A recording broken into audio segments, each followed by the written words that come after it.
So the same administration that is constantly yammering on about the sanctity of democracy and free and fair elections has in fact been meddling in the elections of other countries, in this case specifically the elections of Brazil, for more than a year.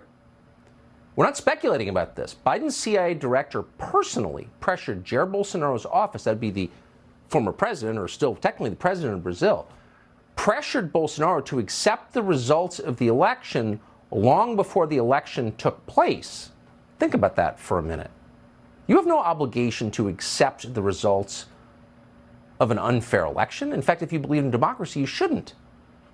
But no one in Brazil is allowed to complain about it because big tech companies, which have been effectively arms of the Biden administration for 2 years, are censoring anyone who questions the election. So their candidate, Lula da Silva, supposedly won, and you're not allowed to suggest otherwise, period, or air your supposedly guaranteed right to ask about your country.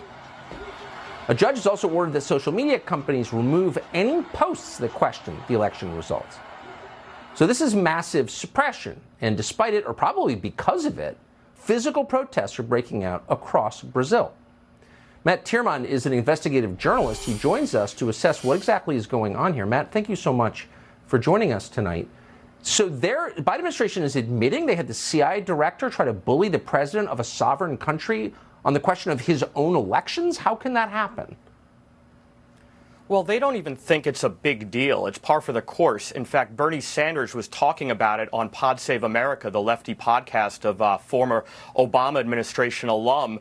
And it was like, okay, this is great. This is what we should be doing. We need to secure, quote unquote, democracy our way. Now, Bernie Sanders was somebody who was rallying for decades against the CIA involvement in Latin America in the 70s. But everything's about politics for these people. And in addition to the CIA director, now they're talking about sending Jake Sullivan down there, the national security advisor, to make sure the transition is orderly. But the bigger deal, I think, is that they have had a see no evil, hear no evil mentality for the last 2 years as Bolsonaro followers, politicians aligned with him, journalists have been censored, imprisoned. I wrote a piece for CDM Press, Todd Wood, who I know you know, and I listed some of these incarcerated journalists. Even a sitting politician, a sitting congressman, was placed under house arrest, and it's continuing right now. Carla Zambelli, an outspoken member of the lower house, the Chamber of Deputies, has been totally purged from social media